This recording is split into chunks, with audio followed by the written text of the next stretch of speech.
Thanks, everyone. What a great networking crowd here, huh? Thanks, man. Yeah, good networking. I would love to understand how you trip. Thanks. We're going to continue with our program now. So happy that we're having some interaction here. Again, thanks to everyone for attending today. We've got on our registration table out in the foyer there, we've got the attendees list and some of the things. Rick, thank you. Okay, don't be a stranger here now. I know why that is nice to be, but you gotta come in the hood once in a while. Okay, thank you. Rick Rice, man, real nice guy. Ricky, in Spanish is Rico Arroz, but he wants to go with Rick Rice. Anyway, so next, who here is interested in the Asian American market in the Twin Cities? Well, if you're a marketer, you have to be. I mean, the numbers are there. The community, the Asian American community, for your information, according to the current administration, has the highest household income in Minnesota. Our Asian friends, the highest household income. And that's pretty substantial if you're a marketer. That means a lot. So, I don't think it's happened by accident. I think that there's a lot of things that attribute to the growth. I think a classic story we like to tell is the story of University Avenue that was literally left for dead.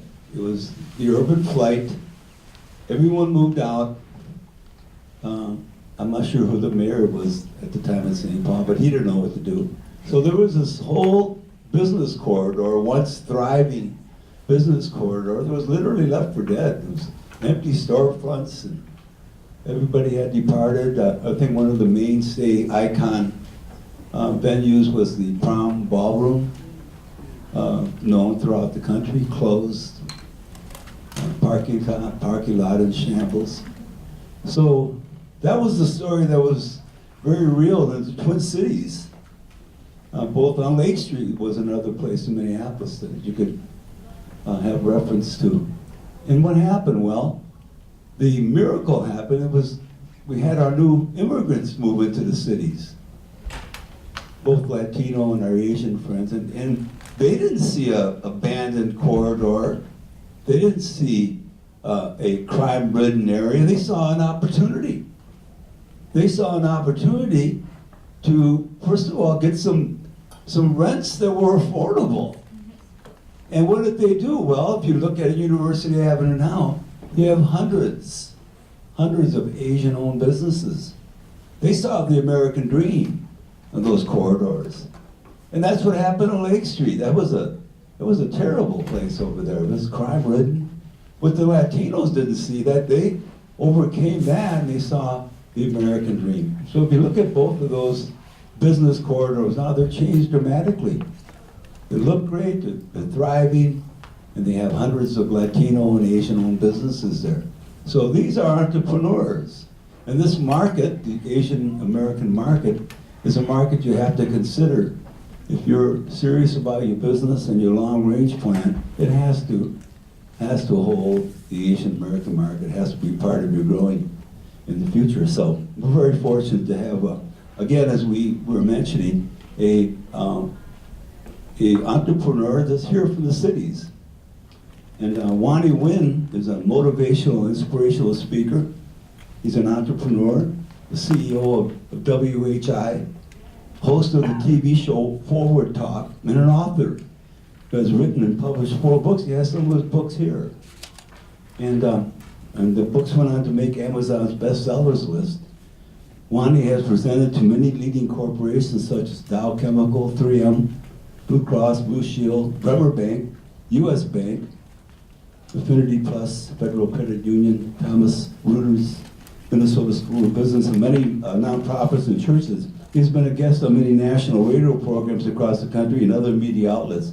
Today, Wanny will share with you insights and strategies on how to reach and sell your products and services to the Asian American market.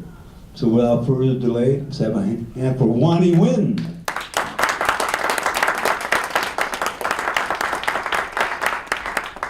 Good morning. Good morning.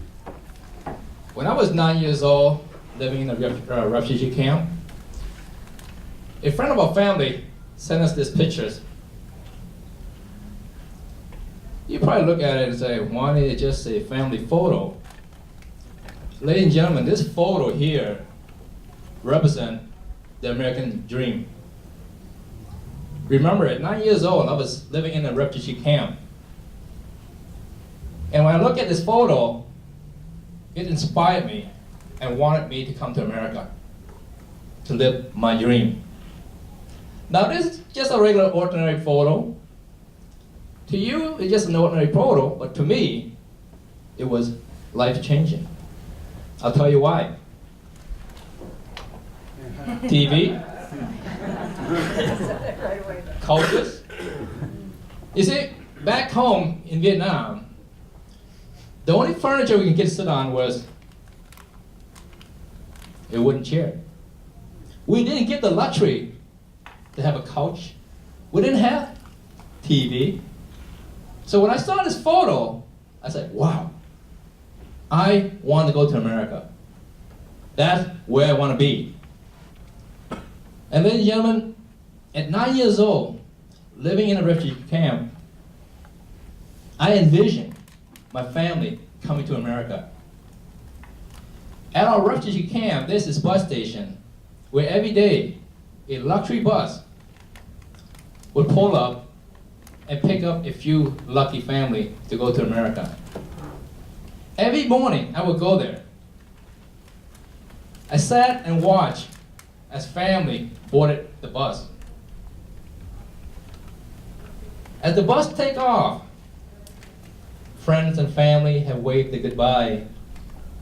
I began to just visualize myself stepping foot on that bus. It was so vivid that I could smell the interior of the bus. I can feel my foot stepping onto that bus. Ladies and gentlemen, day after day, I went to this bus station. It did not happen overnight.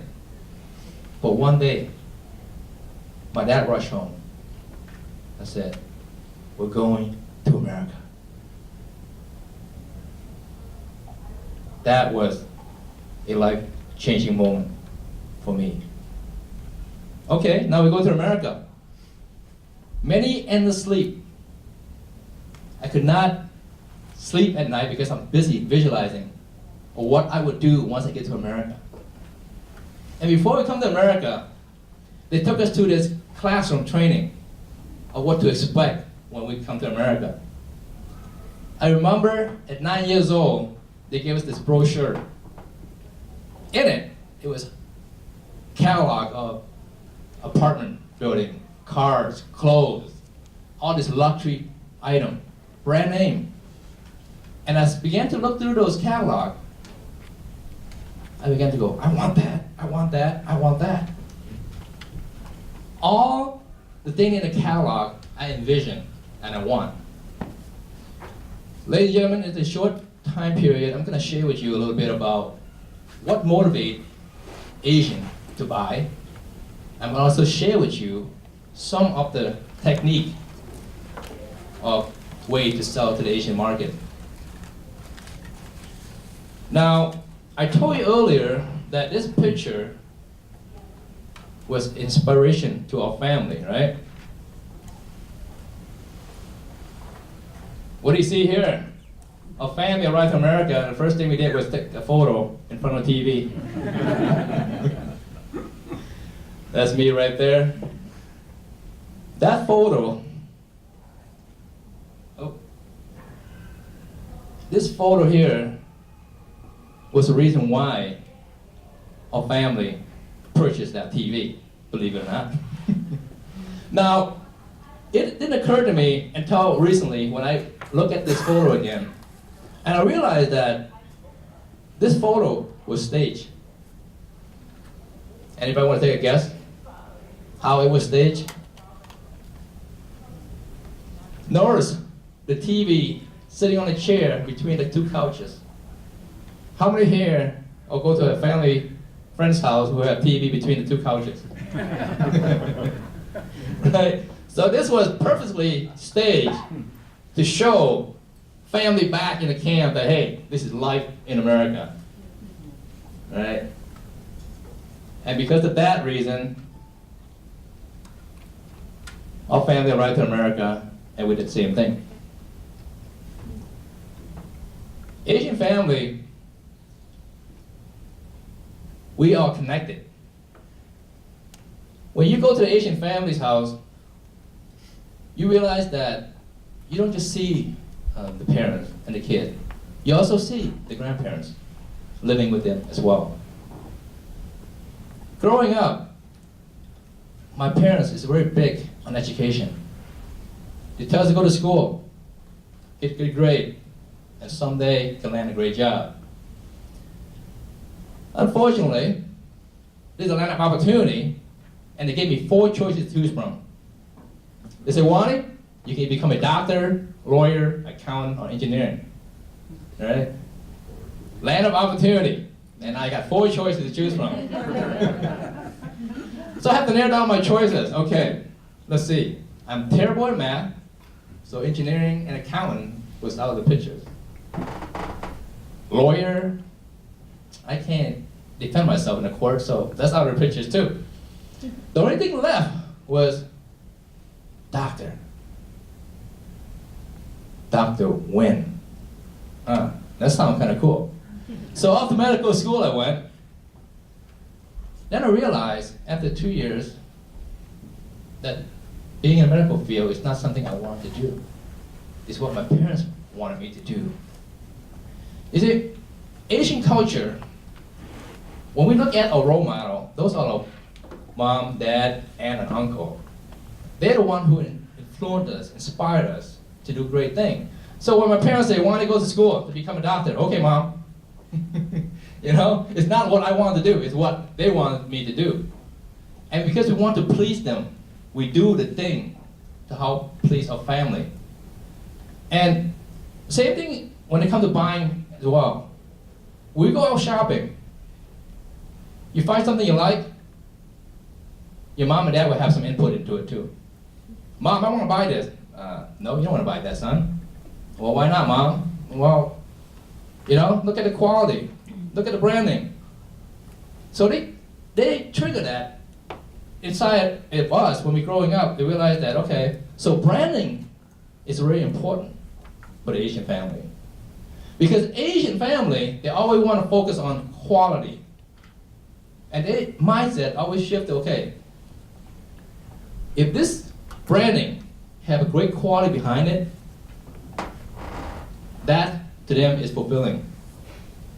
You see, when you go to an Asian's house, 9 out of 10 will drink Heineken. All right? Anybody here went to an Asian family home before? Okay, 9 out of 10, Heineken. And believe it or not, we have tons and tons of Asian beers out there. Right? They don't drink Asian beer, they drink European beer. Heineken is their brand of choice. Now, why is that? Why Heineken? Anybody want to take a guess?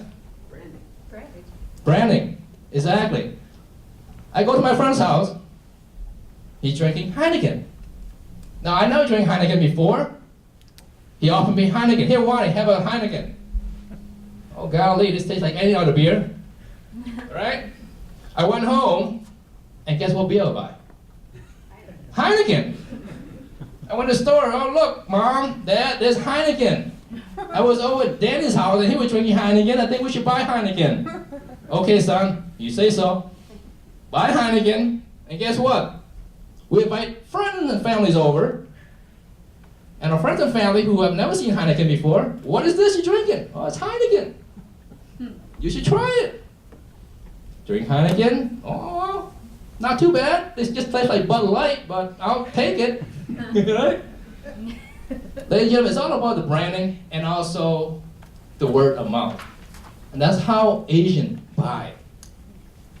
When somebody recommends you something, they don't even ask question.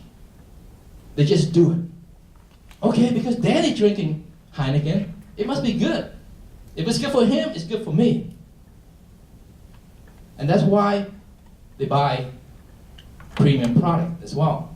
Because sometimes when they look at a premium product, they realize, okay, if this item is above the competitor, they must be good. And if they're good, the quality must be good as well. So when you want to focus on the Asian market, you want to sell them a premium product, but at the same time, you want to bring the quality up. Now, here's an example. Let's say you in the water business, all right? Starting out selling a water bottle. You got plenty of competitor out there, but how do you stand above the crowd? Very easy. Creatively put a fancy name on your water bottle and charge $1 premium more. Now that triggered their mindset. They go to the store and say, oh golly, look at this new brand that came out. They got a very creative design, a name that I can't pronounce. And look, they charge $1 more than the rest of the competitor. If they are charging $1 more, and plus the branding, the design, the logo, look very impressive, they must be good. Mom, Dad, let's buy it. Okay, son, bring it home. Bring it home. Invite our friends and family over. Now, Danny came over. Hey, Danny, you thirsty? Yeah, why? Come on, give me something to drink. Here, bottle of water. Danny looks at it. Just like bottle of water. When did this brand came out? Oh, it just came out yesterday. But try it. Danny, try it. Wow, they just taste like any other water. Yeah, but look at the design. Isn't that cool? And also, this is the highest price for the bottle of water. Now, ladies and gentlemen, it doesn't matter how good or bad the water tastes. It's what I suggest. If I say that is good, guess what? Danny's gonna say, wow, if that's good for Wanny, it's good for me. Now, guess what? Now Danny's gonna go around and start promoting this new product. The product, you don't have to spend a lot of money on the marketing, advertisement. In the Asian community, it's mostly word to mouth. And nowadays, with the social media, guess what? Selfie, Facebook, social media, everything is on social media. If Danny bring that bottle of water home, take a snapshot, put it up, they say, wow, what is that Danny drinking? It triggered the mindset. I want that water bottle. Danny, where can I get this water bottle? Well, I don't know, go ask Wanny. Wanny, where to get the water bottle? Oh, just go to Sam Club. That's how it works, ladies and gentlemen, in the Asian community. It's all word of mouth. Whatever that person's drinking, whatever the person's eating, whatever the person's wearing, it's all relationship. That's how you sell to the Asian community. Build a relationship with one or two customers and let them do all the marketing for you. Let me share with you a couple of statistics on numbers.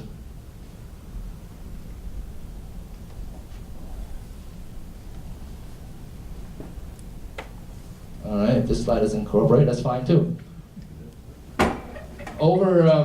There's 140,000 Asian in the Minnesota area right now.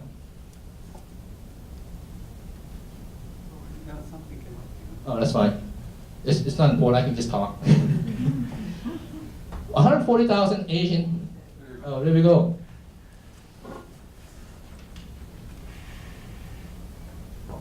All right, before I get to that, right now, just like Rick mentioned earlier, the Hmong population is the highest in Minnesota.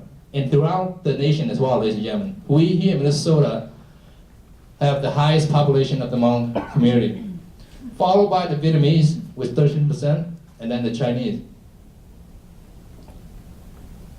Now, the total population here is 140,000, growing.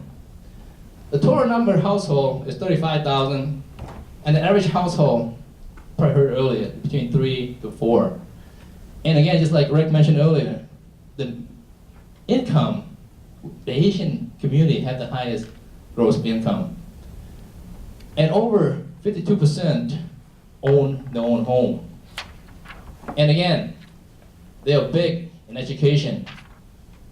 36% have a bachelor's degree or higher. 17% have a master or higher.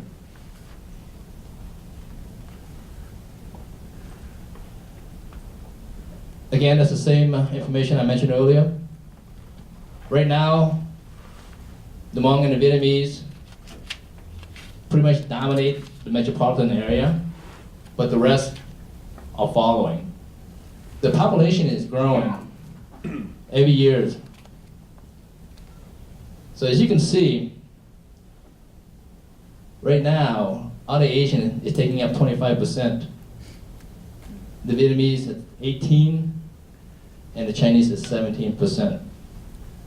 I can see in the near future that the Chinese will surpass the Vietnamese community here in the metropolitan area.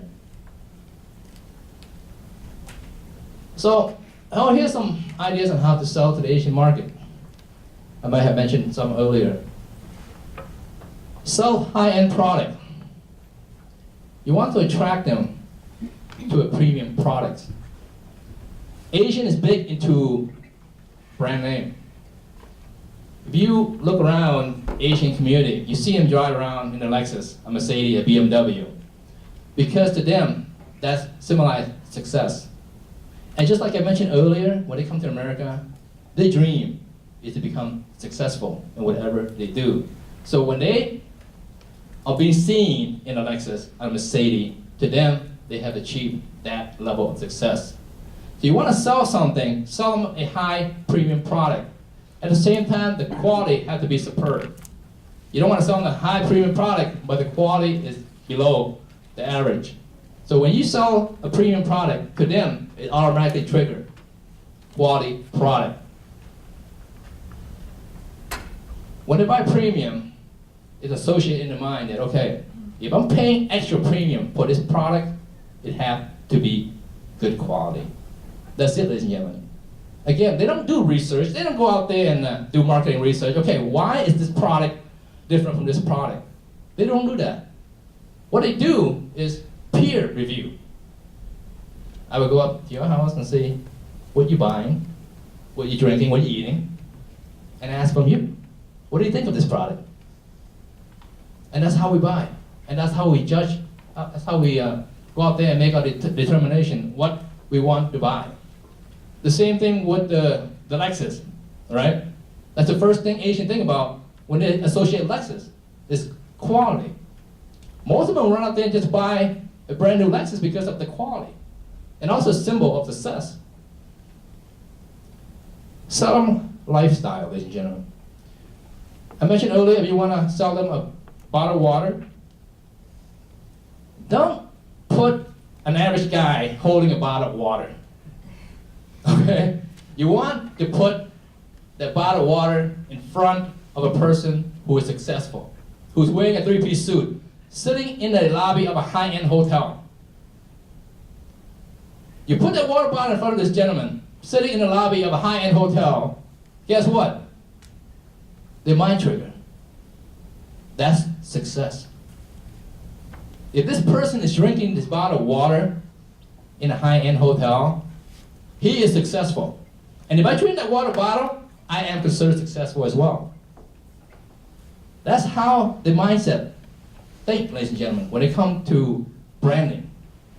If you put that bottle of water in any average person's hand, guess what? They could care less. They don't care if that's the best quality water. They don't care if that was made from the highest quality. They don't. lifestyle, ladies and gentlemen. You want to sell them lifestyle. And also, nowadays, we don't have to spend a lot of money on marketing anymore. Just like I mentioned earlier, social media, if you put a nice, attractive website, guess what? They gonna go into that. They're gonna, wow, this website is attractive. If this website is attractive, their product gotta be attractive. So, well, that's how they see it. Educational program like this one.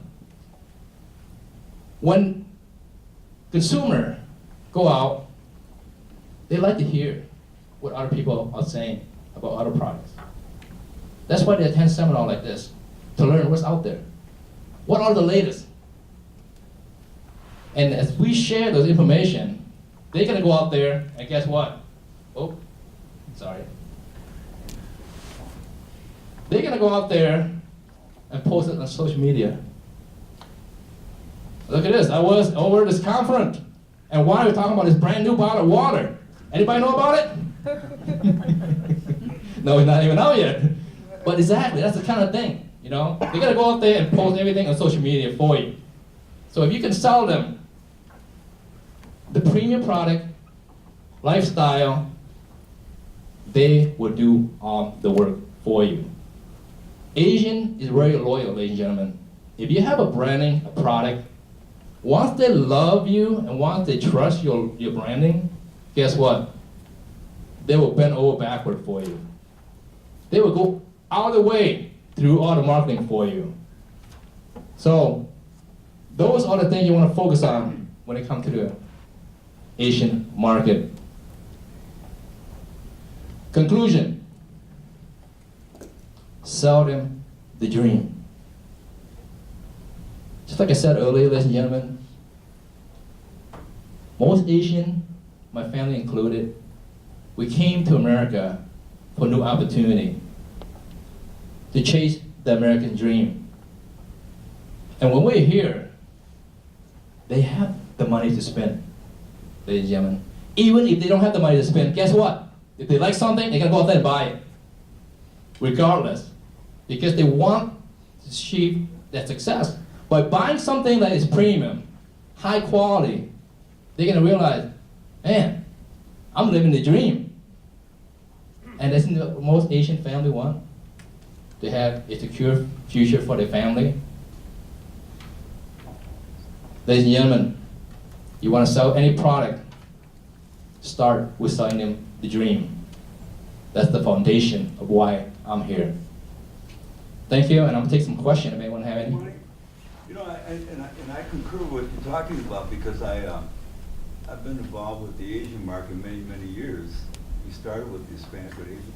And being out in LA a lot, you see a lot of that advertising, exactly what you're talking about. It's done in language, but it's different. It's not something, if your agency or your business isn't aware of what that market is about, they'll probably say, well, that's too corny. That's not, we can't do that. No, you can, because again, that is what they do. The American dream, and it's known that Asians prefer a high-end product, but they want the service. You're right. So this is very real. And I'm glad that you're saying it because you're here. But let me ask you something that I understand, but I think we might not. You know, it's the clan system in the, let's say for instance the Hmong community. Hmong funerals are finally being understood, but they're 3 days long. I mean, you're getting, if it's a Vang family, you're coming from all around the country. Talk a little bit about how you connect with the family name. Let's say, for instance, Vang. How is that connectable for your marketing efforts? Yeah, that's a great question, Rick. I've been to the one we talking about, the funeral. It's 3 days long, ladies and gentlemen, just like Rick mentioned. It's 24 hours, non-stop. We have guests coming in and out, non-stop. And when you want to connect to the family, it's pretty much a way to build rapport. Get to know them. Get to know what the interests are. And I'm sure once you start to build a trust, you can begin to recommend products to them. Again, it's all about trust and building the relationship with the family, with the Vang, the Yang, the Nguyen, Vietnamese, Hmong, Chinese community. It's all about trust and building relationship. Any other question before I end? What's the book about? The book is about hope, and I share a lot about my personal journey here to America, and it's all tied into American dream. So check it out if you have time. All right, Rick? Thank you, Wanny. Well, thanks a lot, Wanny. And you know, I work with our Asian community here in the cities, and actually, our first experience was meeting with some of the clan leaders and getting them interested into cooperating with us as we did a marketing study on the community. And it was a little interesting for me, and because all of a sudden, here's a Latino, member of the Latino community, asking them to cooperate with my company to do a marketing research study on their community. But we showed them actually put together a piece that we were interested in showing them, and it was, again, as Wandy said, it was in a very attractive setting, showing middle-class families and some of their buying habits and that type of thing, and there was some interest there, just as he was mentioning. So I think there's a lot of things that we have to continue to learn about the Asian American community, and as our company looks forward to the future, we're going to be doing a lot more on Asian marketing. I think there's some things we have to learn and we have to understand, and then we have to get our marketing departments, you know, they're always a little tricky, right? Our marketing departments, well, we don't know that language, and I don't speak Spanish, you know, we've heard that before.